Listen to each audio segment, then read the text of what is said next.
Good morning friends. पिछली video में हमने बात करी थी पास्ट सिंपल के बारे में। आज अपन बात करने जा रहे हैं पास्ट कंटिन्यूअस के बारे में। पास्ट मतलब जो बीत गया, कंटिन्यूअस मतलब जारी, यानी कि पास्ट कंटिन्यूअस से ही हमको पता पड़ रहा है कि कोई कार्य जारी था। किस समय?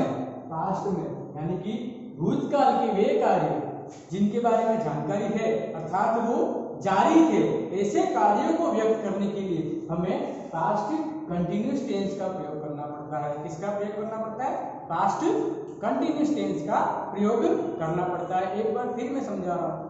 कंटिन्यूअस मतलब जारी होना, पास्ट मतलब जो बीत गया, यानी कि भूतकाल के वे कार्य जो उस समय जारी थे अर्थात ऐसे कार्यों को व्यक्त करने के लिए हमें पास्ट कंटिन्यूअस टेंस का प्रयोग करना होता है। किसका करना होता है? पास्ट कंटिन्यूअस टेंस का प्रयोग करना होता है। अब हम देखते हैं इसका अर्थ। वे कार्य जो जारी थे, मतलब जो जारी थे, ऐसे कार्यों को व्यक्त करने के लिए पास्ट कंटिन्यूअस का प्रयोग करते हैं। जैसे एग्जांपल देखते हैं। राम पाठ याद कर रहा था। क्या याद कर रहा था? राम पाठ याद कर रहा था, उस समय जारी थे।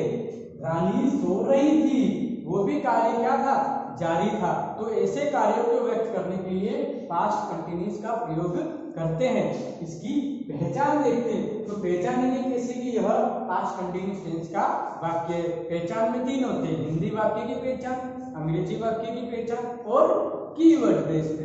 तो अपन देखते हैं हिंदी वाक्य की पहचान। तो हिंदी वाक्य की पहचान क्या है? हिंदी वाक्य के अंत में, किसके अंत में? हिंदी वाक्य के अंत में। किसके अंत में? हिंदी वाक्य के अंत में रहा था, रही थी, रहे थे आता है, तो हम पहचान सकते हैं यह पास्ट कंटिन्यूअस का वाक्य।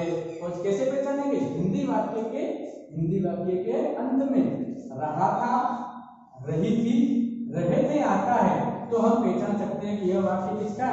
पास्ट कंटिन्यूअस का है। इंग्लिश से भी हम पहचान सकते हैं। यदि किसी सेंटेंस में, आई मीन इंग्लिश सेंटेंस में, किस सेंटेंस में? अंग्रेजी सेंटेंस में वाज वर्ब के साथ में एमवी-आईएनजी फॉर्म आती है। किसके साथ में? वाज वर्ब के साथ में एमवी-आईएनजी फॉर्म आती है, तो हम पहचान सकते हैं कि यह किसका वाक्य है? पास्ट कंटिन्यूअस का वाक्य। किसका है? पास्ट कंटिन्यूअस का। पहले भी मैंने बताया था जितने भी कंटिन्यूअस सेंटेंस होते हैं उनमें हमेशा एमवी के साथ में कौन सी फॉर्म लगती है? आईएनजी फॉर्म लगती है। कौन सी लगती है? आईएनजी फॉर्म, जिससे हम पहचान सकते हैं कि ये कंटिन्यूअस सेंटेंस है। हाँ, हेल्पिंग वर्ब अलग अलग हो सकती है। अब देखते हैं इसके कीवर्ड बेस पे। कीवर्ड को देखकर हम पहचान सकते हैं कि यह पास्ट कंटिन्यूअस का वाक्य। जैसे eight that time, at that moment, those day, while, यानी कि उनके साथ में कभी-कभी यस्टरडे भी आ सकता है या नहीं भी आ सकता है। यस्टरडे नहीं भी मिले तो भी eight that time, at that moment, those day या व्हाइल, इनमें से कुछ भी आ सकता है, तो हम पहचान सकते हैं यह पास्ट कंटिन्यूअस का वाक्य है। अब अपन बात करते हैं ये वाज वर्ब जो है वो किसकी फॉर्म है? वाज वर्ब की किसकी फॉर्म है? एक बी की फॉर्म है। किसकी फॉर्म है? बी की फॉर्म है। बी की फॉर्म कौन सी है? वाज और वर्ब। बी की फॉर्म इज एम आर भी हो सकती है, तो यहाँ पर बी की फॉर्म वाज वर्ब है। वाज वर्ब इसलिए है क्योंकि यह पास्ट टेंस है, इसलिए यहाँ पर वाज वर्ब। यदि यह प्रेजेंट टेंस होता, यानी कि प्रेजेंट कंटिन्यूअस होता, तो बी की फॉर्म वहां पर इज एम आर होती। कौन सी होती? Is am are. अब देखते हैं अपन अफर्मेटिव सेंटेंस के फॉर्मूला क्या है, पैटर्न देखते हैं। अफर्मेटिव का पैटर्न क्या है? सब्जेक्ट के साथ में वाज वर्ब, एमवी के साथ आईएनजी, ऑब्जेक्ट। ये तो सकारात्मक वाक्य हो गए। कौन सी होगी? Affirmative. Subject, was verb, MV, ING, object. Negative sentence की जो पैटर्न है, सब्जेक्ट, वाज वर्ब, फिर क्या लगता है? Not, MV, ING, object. Sentence कितना भी बड़ा हो सकता है। इंट्रोगेटिव सेंटेंस देखते हैं। हेल्पिंग वर्ब कहां आ जाएगा? आई मीन वाज वर्ब कहां आ जाएगा? आगे subject, MV, ING, dash dash dash, question marks, यानी कि सेंटेंस कितना भी बड़ा हो सकता है। और एंड में क्या मिलेगा? Question marks. और हेल्पिंग वर्ब कहां आ जाएगी? आगे, जिससे हम पहचान सकते हैं कि इंट्रोगेटिव वाक्य। और नेगेटिव में नॉट आ गया वाज वर्ब के साथ में, तो नेगेटिव। अफर्मेटिव में simple sentence, helping verb plus ING. अब अपन देखते हैं यूजेस ऑफ हेल्पिंग वर्ब का। कि भाई कौन से सब्जेक्ट के साथ में कौन सी हेल्पिंग वर्ब लगती है, यानी कि वाज का प्रयोग कौन से सब्जेक्ट के साथ में करते हैं, वर्ब का प्रयोग कौन से सब्जेक्ट के साथ में करते हैं। तो देखते हैं अपन subject helping verb, uses of helping verb के बारे में बात कर रहे हैं। किसके बारे में? Uses of helping verb. आई, यहाँ पर आई अलग से आप कहोगे सर ये फर्स्ट पर्सन है, तो पहले बताया हर टेंस में आई का यूजेज अलग अलग हो सकता है। यहाँ पर आई के साथ में क्या लगेगा? वाज, ही के साथ में वाज, शी के साथ में वाज, इट के साथ में वाज, नेम के साथ में वाज, और सिंगुलर नाउन के साथ में वाज का यूज किया जाता है। और वी, यू, दे और प्लूरल नाउन के साथ में वर का प्रयोग करते हैं। फिर समझा रहा हूं, आई एकमात्र ऐसा है जिसके साथ में क्या लगता है? Was, he, she, it, name, singular noun के साथ वाज का प्रयोग, we, you, they plural noun के साथ वर का प्रयोग। ये तो हो गए यूजेस ऑफ हेल्पिंग वर्ब। फिर दोहरा रहा हूं, भूतकाल के वे कार्य जो जारी थे वो कौन से होते हैं? Past continuous. ये सारी चीजें आपको ध्यान से पढ़नी होगी। यदि आपने केयरफुली जितने भी टेंसेस के अंदर जो वीडियो आ रहे हैं उसको ध्यान से पढ़ोगे तो आपको इजीली समझ में आएंगे। एक बात और क्लियर करना चाहता हूँ कि टेंस पढ़ते वक्त हमेशा वर्ब याद होनी जरूरी है। जितना हो सके डेली आपके घर पर बैठे कम से कम 10-10 वर्ब तो जरूर लिखें, जिससे हमें वर्ब याद होंगे। यदि वर्ब याद होंगे तो पास्ट टेंस का कैसे यूज होता है, फ्यूचर का कैसे यूज होता है, प्रेजेंट का कैसे यूज होता है, यानी कि वर्ब की फर्स्ट फॉर्म कौन सी होती है, सेकंड फॉर्म कौन सी होती है, थर्ड फॉर्म कौन सी होती है, आईएनजी फॉर्म कौन सी होती है, ये हम सीख सकते हैं। अब अपन देखते हैं इसके एग्जांपल, हिंदी टू इंग्लिश और कीवर्ड बेस्ड एग्जांपल। एग्जांपल के बारे में पहले एग्जांपल पर हिंदी टू इंग्लिश वाला सीखेंगे, उसके बाद कीवर्ड बेस्ड पे सीखेंगे। हिंदी सेंटेंस देखते हैं। राम खाना खा रहा था, राम खाना खा रहा था। हिंदी वाक्य के अंदर में क्या है?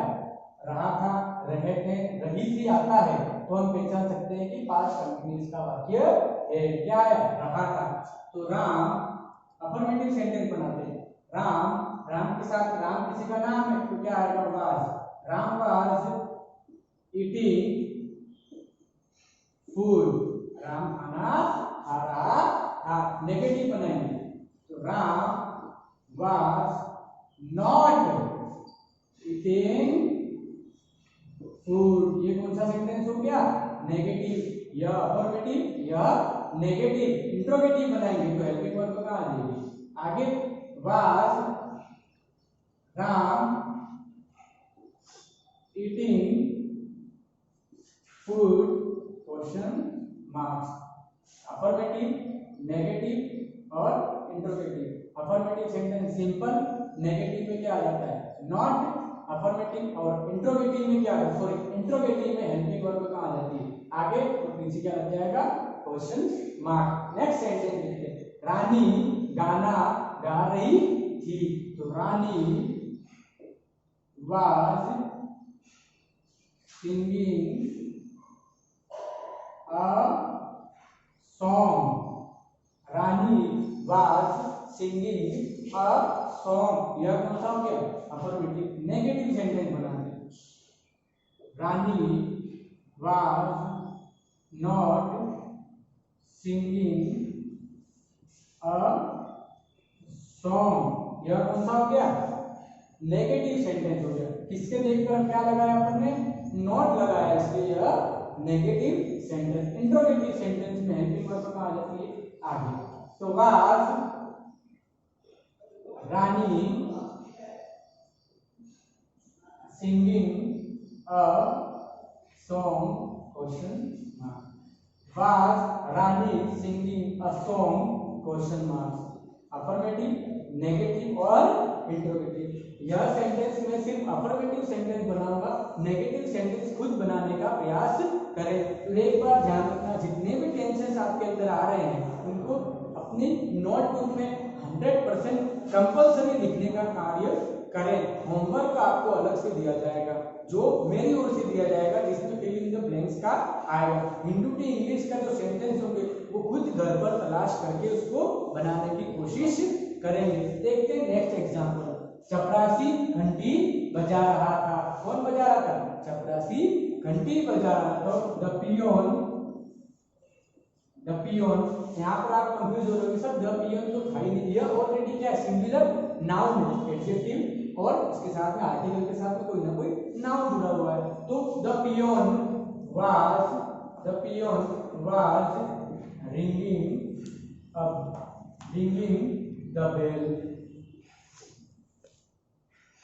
The peon was ringing the bell, यानी कि चपरासी घंटी बजा रहा था. The peon, अब इनको आपको खुद को नेगेटिव बनानी है, खुद बनाने की कोशिश करना. नेक्स्ट सेंटेंस देखते हैं. तो वे क्या है, वे खेल रहे थे. तो दे के साथ में क्या आता है, वर. दे वर क्या कर रहे थे, खेल रहे थे. दे वर प्लेइंग, क्या खेल रहे थे वो नहीं पता, सिर्फ खेल रहे थे. ऑब्जेक्ट इसमें नहीं है, सिर्फ खेल रहे थे, वे खेल रहे थे. यह तो जो आपके सेंटेंस होंगे कौन से होंगे, हिंदी टू इंग्लिश वाले. तो नेक्स्ट जो एग्जांपल्स आपके आएंगे वो कीवर्ड बेस्ड. कीवर्ड बेस्ड के आपके एग्जाम के अंदर कीवर्ड बेस्ड के ही एग्जांपल आते हैं, हिंदी टू इंग्लिश वाले नहीं आते. हिंदी टू इंग्लिश सिर्फ ट्रांसलेट करने काम में आते हैं. कीवर्ड बेस्ड के एग्जांपल कैसे आते हैं. राज देश homework at that time yesterday. यहाँ पर आपको कीवर्ड मिलेगा, तो कीवर्ड आपको याद होने चाहिए. तो यहाँ पर पास्ट कंटिन्यूअस का कीवर्ड क्या है, एट दैट टाइम. तो एट दैट टाइम को देखकर हम पहचान सकते हैं कि यह पास्ट कंटिन्यूअस का वाक्य है, आई मीन पास्ट कंटिन्यूअस का सेंटेंस है. तो ब्रैकेट में यहाँ पर वर्ब दे रखी है डू. अब अपने को क्या करना है, फिल करना, मतलब भरना है. जहां देश दिया हुआ है वहां पर अपने को भरना पड़ेगा. लेकिन सब्जेक्ट पहचान में आना चाहिए कि सब्जेक्ट सिंगुलर है या फिर प्लूरल है. तो राज क्या है, किसी का नाम है, तो राज के साथ में क्या लगता है, राज वाज. फिर क्या लगेगा, doing. Raj was doing homework at that time yesterday. Next example, they देश अब cricket match at that time, फिर आया एट दैट टाइम, तो हम पहचान लिया कि यह पास्ट कंटिन्यूअस का सेंटेंस है. तो दे के साथ में क्या लगता है, दे के साथ में were. They were playing a cricket match at that time yesterday. Bracket में क्या दिया था, प्ले, इसलिए यहाँ पर अपन ने क्या दिया, प्लेइंग. आपको कभी कभी कंफ्यूज करने के लिए ब्रैकेट में बी के साथ में कोई वर्ब भी दे सकता है, लेकिन बी देख के यह अपने को कंफ्यूज नहीं होना है. बी ऑलरेडी वाज वर्ब है, यानी कि वाज वर्ब की फॉर्म भरनी है. ठीक है. नेक्स्ट एग्जांपल देखते हैं. राखी देश my clothes eight that time. Bracket में दिया है वॉश. तो राखी क्या किसी का नाम है. Rakhi was washing my clothes at that time. We देश the Kedarnath tour, those day visit, यानी कि हमने उस समय क्या कर रहे थे, केदारनाथ टूर पर थे. उन दिनों हम कहाँ थे, केदारनाथ टूर पर थे. मतलब कि those day को हम देखकर पहचान सकते हैं यह पास्ट कंटिन्यूअस का सेंटेंस है. अब इसको बढ़ते हैं. तो विजिट वहां पर वर्ब की फर्स्ट फॉर्म दे रखी है. तो वी के साथ में क्या लगता है, we were visiting the Kedarnath tour those day. यह आपके एग्जांपल हो गए पास्ट कंटिन्यूअस के, आई मीन कीवर्ड बेस्ड.